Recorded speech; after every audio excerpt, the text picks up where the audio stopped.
Elton John, les amis, on va en parler parce que son biopic, le biopic qui est sorti sur lui, est un carton total au cinéma. En fait, je t'ai pas interrogé, je vais le faire tout à l'heure, je t'avais oublié mon chou. En plus, là, t'es tout en noir, on dirait une veuve corse. J'ai préparé mon sujet là. T'étais en deuil? Ah non. Elle est prête Tu es pour en la deuil de la laideur. culture française? En deuil de ton cerveau? au milieu. en deuil de- Hein C'est transparent, là d'où je suis, là, c'est incroyable. Impressionnant. Ah bah l'autre, c'est pas possible, calme-toi. Les amis, Elton John, donc le biopic c'est Rocketman, et pour être le plus fidèle au rôle, donc Taron Egerton, l'acteur qui interprète le chanteur britannique, affirme qu'il a pu sans les dire. Il a fait une émission l'autre jour où le mec lui a dit « Pardon, mais comment vous avez pu, en étant si beau, interpréter un acteur si laid ?» Voilà la question qu'il lui a dit. C'est assez étonnant. Donc on s'est posé la question, comment peut-on réussir et pourrait-on encore aujourd'hui réussir lorsqu'on a un physique, on va dire, atypique, pour ne pas dire un peu disgracieux? Regardez, après on va parler, vous allez voir que c'est assez surprenant parce qu'aujourd'hui, finalement, tous les mômes sortent d'émissions de télé où ils sont tous beaux et des jeunes ont voté pour eux. Et finalement, on n'a plus de personnes un peu atypiques à la télévision ou chez les artistes. Regardez. La semaine dernière, cela n'a pas pu vous échapper, est sorti Rocketman, le biopic consacré à Elton John. Peut-être que j'aurais dû être plus banal. Tu n'as jamais été banal. Outre ses qualités de musicien, Elton a une autre particularité, un physique pas facile. Comment est-ce qu'un petit gros sorti de nulle part peut devenir une star? Taron Egerton, le beau gosse qui joue Elton John dans le film, n'y va d'ailleurs pas par 4 chemins. Elton m'a donné la permission de lui donner un aspect moche parfois. Comprenez, plus 10 kilos calvitie naissante et ce sourire qu'on vous laisse apprécier. Mais constatons ensemble que le physique troublant d'Elton John n'est en rien un frein à son succès. Et diable, la liste est longue de nos stars fort mal dotées par la nature et pourtant adulées. Freddie Mercury, à la dentition proéminente, était surnommé le décapsuleur. C'est pas gentil ça? Et Susan Boyle n'a guère pu mettre en avant son physique. Cela ne l'a pas empêché d'être numéro 1 des ventes en Angleterre il y a 9 ans. D'autres personnalités ont le talent de faire diversion. Changer de robe tous les quarts d'heure et s'il n'y a plus de robe, on continue. Dans la catégorie pou, certains ont très vite compris qu'il fallait passer par la case relooking extrême. Ou carrément y aller au scalpel. Quant à ceux qui ne se montrent tout simplement pas, on peut imaginer le pire. Alors, peut-on réussir avec un physique hors norme? Voilà. J'adore. Looking like a true survive. J'adore. J'ai vu le biopic, enfin pour ceux qui l'ont pas vu, c'est vraiment magnifique. Et c'est vrai la question qu'on s'est posée, et enfin Mathieu qui connaît bien, tu as écrit un bouquin sur Johnny, et là je rigole pas, il connaît bien aussi les gens qui font de la musique. Je vais t'interroger dans 2 minutes parce que c'est une vraie question. Elton John, voilà, il avait pas de cheveux, il avait un physique un peu disgracieux. On peut penser à Paul Naref aussi, qui avait les yeux un peu tout rapprochés, qui s'est créé un look avec ses lunettes. Est-ce qu'aujourd'hui ce serait possible, pardon, on va dire les mots, peut-être d'être moche et aujourd'hui d'espérer faire une carrière artistique? C'est une vraie question. J'ai la réponse, mais je ne vous la donne pas. Tiens, justement, à propos de personnes... Magali. J'ai envie de dire, moi, on peut être très beau, ressembler à Ken et pas réussir du tout. Oui, mais c'est pas la question. C'est pas Mathieu. Elle a mis 1 semaine à la préparer. Tu sens qu'elle avait tout chargé le fusil. Ça marche bien, c'est pas enrayé. Alors, mon chou, pour de vrai, est-ce qu'on peut ou pas? Mais bien sûr qu'on peut, à un moment donné, il faut arrêter les... Au contraire, moi je trouve que les gens, ils aiment les gens un peu différents. Les gens, ils aiment. Ah, ils sont contents, les gens. Les Ils gens croient aussi. aiment les gens différents, les gens atypiques, etc. Et franchement, oui, bien sûr qu'on peut réussir. Belle intervention. C'est une belle émission. Mais moi, je me suis basée sur toi, en fait. Excuse-moi, j'ai besoin d'un petit peu de fond. Mathieu. Gainsbourg disait cette phrase, la laideur... Voilà, t'as vu? C'est pas, moi, je pense que les gens y croient. C'est parce qu'ils voient. C'est pas ça? Et puis c'est cool.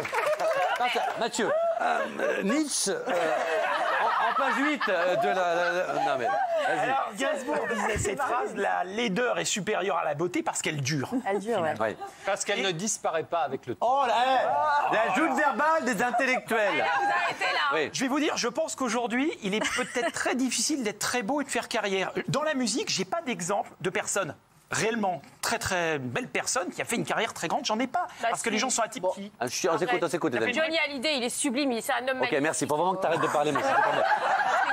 Ouais. Parce que la chose qui compte, c'est le charisme. Et le charisme, ça n'a rien à voir avec si vous êtes beau ou pas. Vous savez qui a cassé les standards de beauté en France dans les années 60? Guillaume Frisquet. Il y a un acteur mythique dont vous êtes fan. Son Fernandel. prof, c'est Jean-Paul Belmondo. Ouais. Le professeur de théâtre de Jean-Paul Belmondo, Pierre Dux, lui disait, toi, tu ne serreras jamais une femme dans les bras parce que t'as pas la beauté classique. Parce qu'il avait un physique de boxeur avec le nez cassé.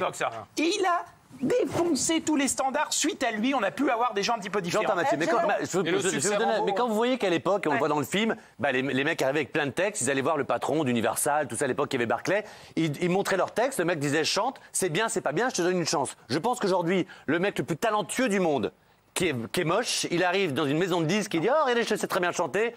On dirait merci beaucoup, mais à l'époque des The Voice et tout, où l'image compte beaucoup, on ne lui sortirait pas de single. Est-ce que je me trompe ? Ça aide. Il y a une étude qui est sortie en Angleterre, aux États-Unis, pardon, à Harvard, il n'y a pas très longtemps, comme quoi, alors j'ai tous les chiffres, quoi, les beaux sont payés plus que les moches à 20%. Il y a une vraie prime à la beauté. Je donne un exemple. Les beaux sont plus élus. Les beaux se disent heureux à 10% de plus que les moches. Les beaux sont moins condamnés dans les tribunaux. C'est pas vrai. Les beaux sont moins condamnés dans les tribunaux et ils ont 2 fois moins de chances d'aller en prison. Donc 2 fois si moins de risque. Par hasard, ils sont aussi défendus par un avocat qui est beau aussi. Qui est beau. Oui, non mais c'est fou, hein. Guillaume, par contre, merde, bien et moche. En revanche, parce que ça vous concerne, en revanche, ça vous concerne pour finir, les beaux sont plus prompts à divorcer. Et les femmes belles, a priori, ont toujours l'étiquette de « elle est belle et stupide ». En gros, il faut être beau et avoir des petits défauts. C'est-à-dire, moi. Ok, non, mais attends, j'arrive. C'est intéressant ce que tu as dit. C'est intéressant ce que tu as dit, mais personne ne répond quand même à la question. Est-ce qu'aujourd'hui, un gagnant, on a déjà vu un gagnant de The Voice ou d'un télécrochet, et on les a tous vus, tous ceux qui sortent. Non. Alors, ils sont quasiment tous beaux, parce que ce sont les gamines qui votent. Quand Une gamine, elle ne vote pas pour le talent. Vous écrasez tout le monde. Vous n'en avez pas, mais il y a les gens qui ont du talent. Attends, je vais pas et Myriam un petit peu, parce qu'il y a aussi des gens qui parlent beaucoup, puis ils disent pas grand-chose. Myriam. Non, c'est Myriam. En fait, je pense à ça. Elle est où, Catherine? Ah, excusez-moi. Un point lifting qu'elle a lâché, elle avait la peau ici. Eh ben, on embrasse le Sharpay, qui nous regarde à la télévision depuis ses ailes. On t'embrasse, Catherine. Myriam. Non, c'est une évidence que le marché aujourd'hui du disque, tous les candidats ou même les chanteurs sont extrêmement marketés et sortent et sont pris parce que voilà, ils ont un physique. Les seuls qui échappent, c'est des Ed Sheeran, des Lady Gaga. En Angleterre, mais en parlant en France, c'est personne. Et encore, même eux le disent. Bon, ils ont misé sur leurs différences, mais ils ont bien galéré avant. Ouais. C'est sûr que quand on est beau et qu'on chante bien. Ouais. On a plus de raisons de réussir. Alors, je vais tous donner la parole. Sur il reste encore un petit peu de temps, mais encore une fois, je n'ai pas un exemple aujourd'hui d'une personne qui a vraiment un physique où tu te dis, bon, c'est vraiment compliqué. Dieu lui a tout mis, hein. Merci s'il nous regarde, il est pas laid, Christophe Willem. Il est pas terrible. Magali Vallée, il est très talentueux, il marche très bien. Magali Vallée, elle n'a pas vendu derrière. C'est la première fois. Alors, qui veut parler Daniel. C'est pas la préhistoire, Christophe Willem et Julien Doré, franchement. Julien Doré est moche. Mais attendez, vous vous souvenez je comprends que tu couches pas, maman. Vous vous souvenez comment il était à son casting et comment il était pendant la célébrité Rambo. Il s'est arrangé. C'est un mauvais exemple, Daniel.